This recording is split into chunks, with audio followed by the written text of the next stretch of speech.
नमस्कार। मैं हूं आपका दोस्त आलोक कुमार। अभिवादन स्वीकार कीजिए मेरा।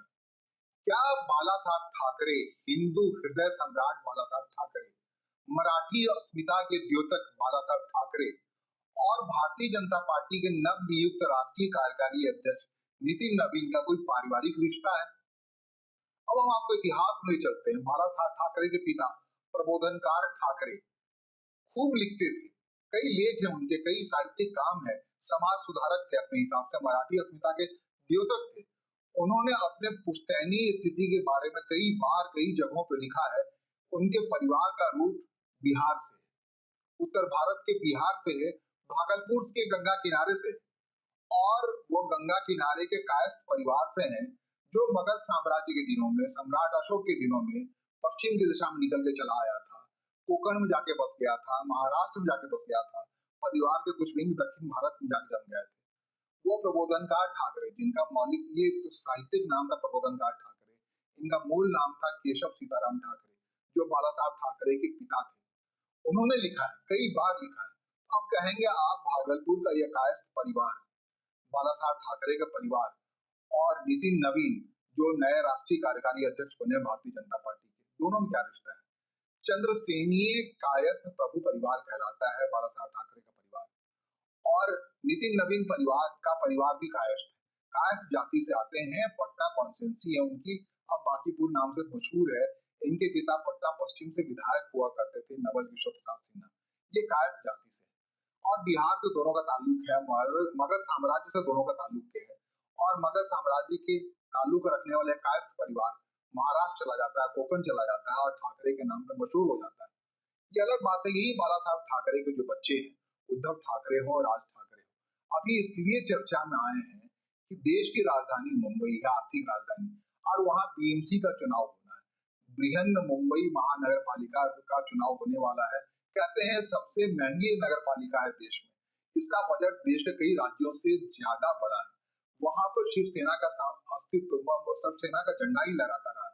वो भारतीय जनता पार्टी के साथ मिलकर के लंबे समय तक, 3 दशक तक कहते हैं, बीएमसी जिसको कहते हैं, बीएमसी पर शिवसेना का ध्वजा लहरता रहा है। सिंह ध्वजा कहते हैं उसे, वो लहरता रहा है।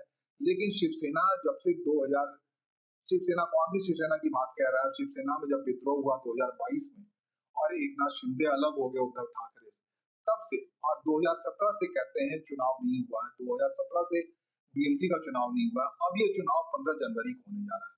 15 जनवरी को मतलब 2026 में। और इस चुनाव के मुतालिक 15 दिन पहले, 20 दिन पहले तकरीबन, बाला साहब ठाकरे का परिवार एक हो गया है। राज ठाकरे और उद्धव ठाकरे एक हो गए हैं। और राज ठाकरे और उद्धव ठाकरे के एक होने का मतलब है कि मुंबई में एक बार फिर से लोग घबराहट में हैं। खासकर उत्तर भारतीय इस घबराहट में है कि सड़क पर अगर एक बार फिर से बीएमसी पर शिवसेना या एमएनएस का जो अगर ध्वजा फहरने लगता है, तो मुंबई में मुश्किल हो जाएगा गैर मराठियों के लिए रहना, उत्तर भारतीयों के लिए रहना, हिंदी भाषियों के लिए रहना। क्योंकि आप मोटे तौर पर आप जानें कि बाला साहब ठाकरे जो उन्होंने पार्टी को पहचान दी थी, उन्होंने शुरुआत तो की थी 1966 से शिवसेना के जरिए। उस समय उनका एक सबसे बड़ा नारा था, प्रबल नारा था, पुंगी बजाओ लुंगी हटाओ। मुंबई की सड़कों पर चल निकला था। उस समय दक्षिण भारत के लोग काफी बड़ी संख्या में, और वहां के कारोबार में काफी अच्छा स्थान रखते थे। उन सबको हटाने के, मराठियों का हाथ हटवाने के लिए शिवसेना ने मराठी अस्मिता के नाम पर एक हंगामा खड़ा किया। बाला साहब ठाकरे ने एक पहचान बनाई, एक जगह बनाई। कहते हैं उन्हीं के तर्ज पर 2005 में जब राज ठाकरे परिवार से अलग हो गए, तो उन्होंने मनसे बनाया, महाराष्ट्र नवनिर्माण सेना बनाया। बाला साहब ठाकरे का अंदाज जो था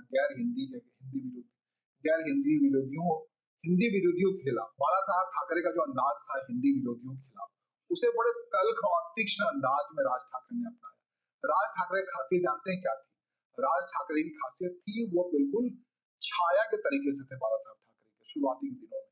और नए नक्श, बोलने का अंदाज, सब कुछ बाला साहब ठाकरे से मिलता जुलता है। अभी भी भाषण का जो अंदाज है उनका, जो जिस तरह से सटायर बोलते हैं भाषण, बाला साहब ठाकरे भी उसी अंदाज से बोलते थे।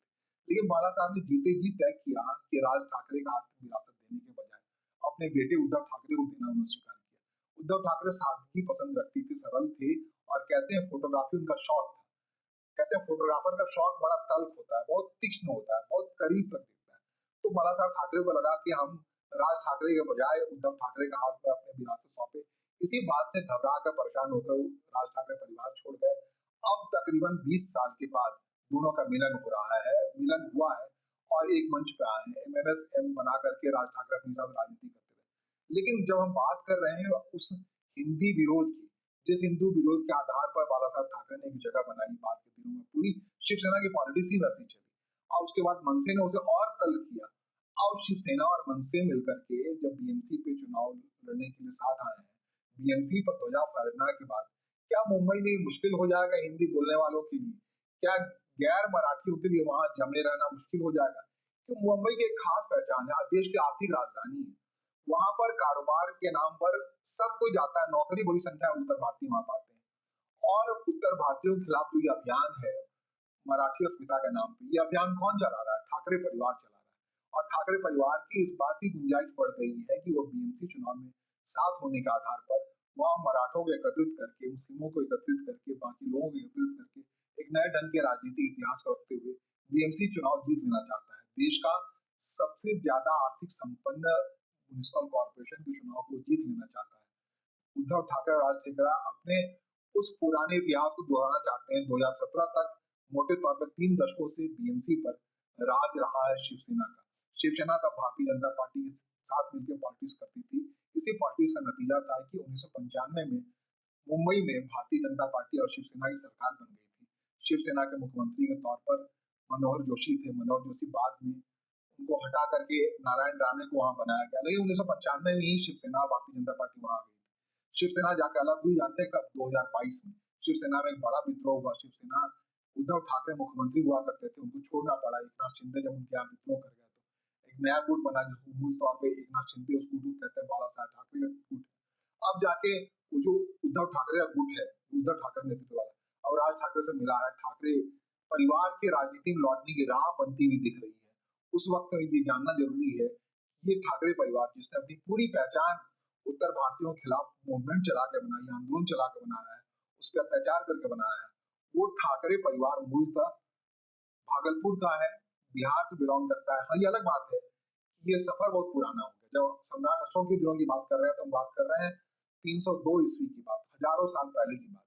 ये परिवार वहां का प्रबोधन का ठाकरे ने अपने साहित्य में ऐसा उल्लेख किया है, वो सही है। तो इसका मतलब है कि है इतिहास का रूट कहीं न कहीं नितिन नवीन और ठाकरे परिवार का मिलता है। नितिन नवीन भी कायस्थ परिवार से आते हैं। पटना कॉन्स्टिट्यूंसी कायस्थ कॉन्स्टिट्यूंसी कहलाती है। अपने हिसाब से यहाँ कवि शत्रुघ्न सिन्हा जो बिहारी बाबू थे, जो मुंबई में जाकर अपनी पूरी कलात्मकता के अंदाज में बिहारी बाबू के अंदाज में अपनी पहचान बनाई थी, वो लंबे समय तक पटना से सांसद रहे हैं। और उनके जो नितिन नवीन है, उनके पिता नवल किशोर प्रसाद सिन्हा अब नहीं है दुनिया में। वो मोटे तौर पे वहां पे पटना पश्चिम से विधायक हुआ करते थे, जिस कॉन्स्टिट्यूंसी का नाम बाद में बांकीपुर हो गया। उनका भी निधन हो गया। उनके अकस्मात निधन के बाद से, अचानक निधन के बाद से नितिन नवीन की पॉलिटिक्स शुरू हुई और इस नितिन नवीन को भारतीय जनता पार्टी ने अपने राष्ट्रीय कार्यकारी अध्यक्ष के आधार के तौर पर चुना है।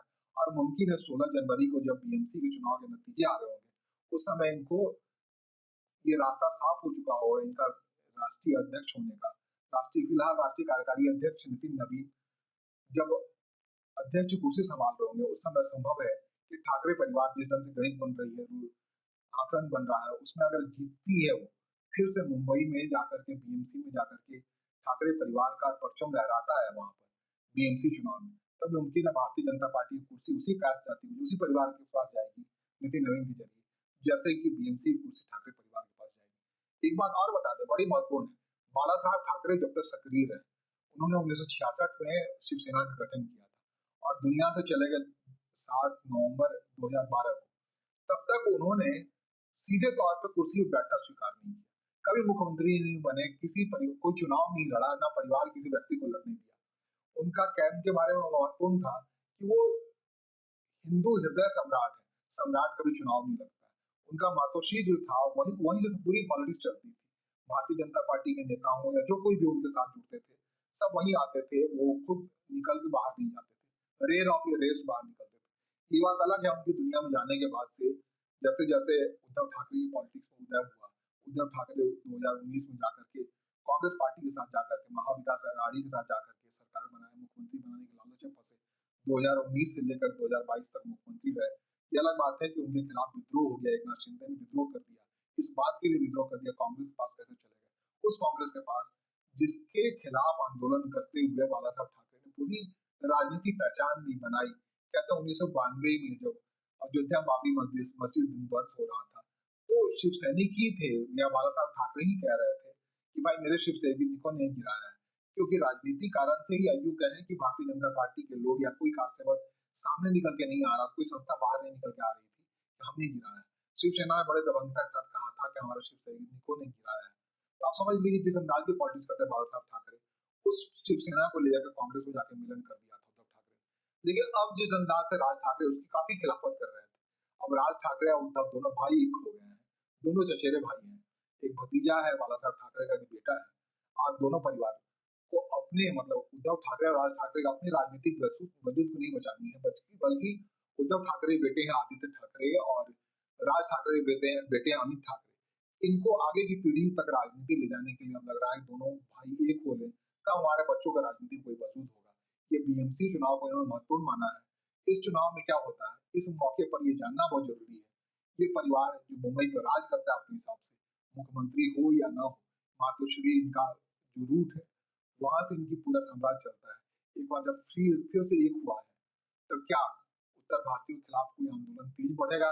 ये बात याद रखेंगे कि भाई इनका रूट है, मौलिक रूट वही है बिहार, जहां से नितिन नवीन बिलोंग करते हैं, जो राष्ट्रीय अध्यक्ष के तौर पर उभर रहे हैं। फिलहाल मुझे सुनने और समझने के लिए आपका आभार। नमस्कार, धन्यवाद।